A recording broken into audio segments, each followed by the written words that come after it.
Hello friends, வணக்கம். இது உங்கள் சீர்காழி சரவணன். இந்த ஒரு பதிவில் நம்ம எதை பற்றி பார்க்க போறோம்னா, இந்தியா பாகிஸ்தானுக்கு எதிராக ஒரு உளவியல் ரீதியான போரை, சைக்கோமேட்ரிக் வார்ஃபேரை சிறப்பாக பண்ணிட்டு இருக்காங்க. அதன் தொடர்ச்சியா ஒரு வர்த்தக ரீதியான ஒரு நடவடிக்கை இந்தியா எடுத்திருக்காங்க.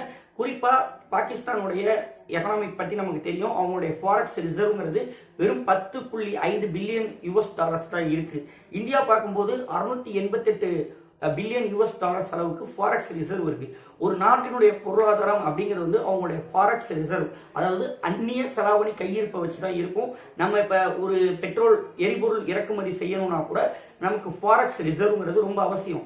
எக்ஸ்போர்ட் இம்போர்ட்ல ஃபாரெக்ஸ் ரிசர்வ் தான் மேஜர் ரோல். அது இல்லைன்னா நம்மளால எக்ஸ்போர்ட் இம்போர்ட்டே பண்ண முடியாது.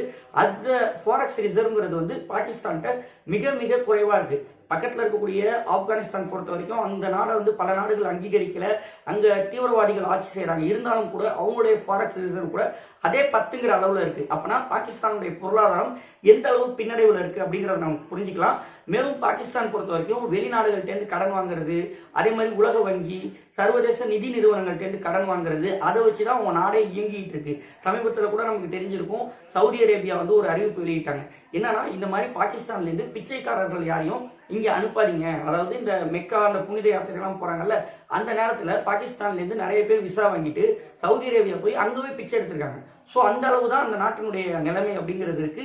மேலும் ஏசியன் டெவலப்மெண்ட் பேங்க் இவங்கள்ட்ட இருந்து 764 லோன்ஸ் அப்ளிகேஷன்ஸ் பாகிஸ்தான் கொடுத்திருந்தாங்க. இதனுடைய பண மதிப்பா பார்த்தோம்னா 43.4 பில்லியன் US டாலர்ஸ் அளவுக்கு கடன் கேட்டிருக்காங்க ஏசியன் டெவலப்மெண்ட் பேங்க் கிட்ட இருந்து மட்டும். இது இல்லாமல் IMF 9 பில்லியன் US டாலர்ஸ் லோனா தர்றதா ஒத்துருந்துருக்காங்க. அந்த லோன்ஸ்ல முதல் கட்டமா 1.1 பில்லியன் US டாலர்ஸ் ரிலீஸ் பண்றதுக்காக மே 9ஆம் தேதி ஆய்வு செய்யறதுக்காக பாகிஸ்தானுக்கு போறாங்க. ஸோ அந்த ரிவ்யூ முடிஞ்சதுன்னா, அது பாகிஸ்தான் கரெக்டான நாடுன்னு அவங்க ஃபிக்ஸ் பண்ணாங்கன்னா அந்த 9 billion US டாலர்ஸ்ல 1 billion US dollars முதல் கட்டமா ரிலீஸ் பண்ணுவாங்க.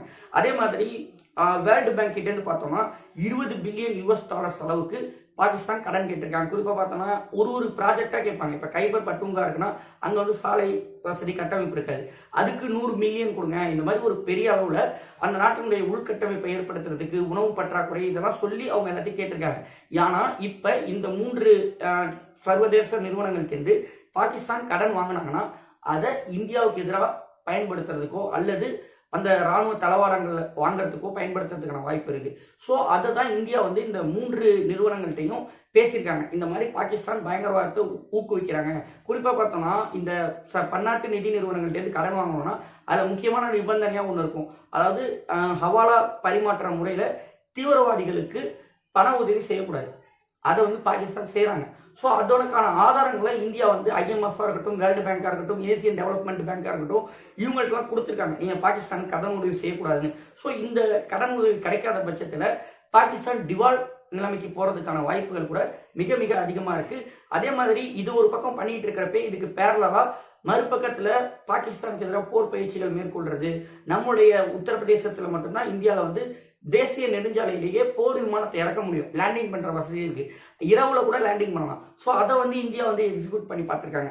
ரஃபேல் போர் விமானங்களா இருக்கட்டும், மிராஜா இருக்கட்டும், சுகையா இருக்கட்டும், இதெல்லாம் அங்க நிறுத்தி பயிற்சி எடுக்கிறாங்க. ஸோ இதெல்லாம் பார்க்கும்போது பாகிஸ்தானுக்கு ஒரு பதற்றம். இந்திய விமானங்கள் மறுபடியும் உள்ள துல்லிய தாக்குதல் நடத்திடுவாங்களோ, அது ஒரு பீதியிலே அவங்க வச்சிருக்காங்க. ஸோ அதனாலதான் சமீபத்தில் கூட நேற்றைய தினம் பார்த்தோம் அப்படின்னா, பாகிஸ்தான் என்ன அறிவிப்பு வெளியிட்டு இருக்காங்கன்னா, அந்த எல்லையோர கிராமங்கள்ல இருக்கக்கூடிய மக்கள் அடுத்த 10 நாட்களுக்கு தேவையான உணவுப் பொருட்களை தயார் வச்சுக்கோங்க அப்படின்னு சொல்லியிருக்காங்க.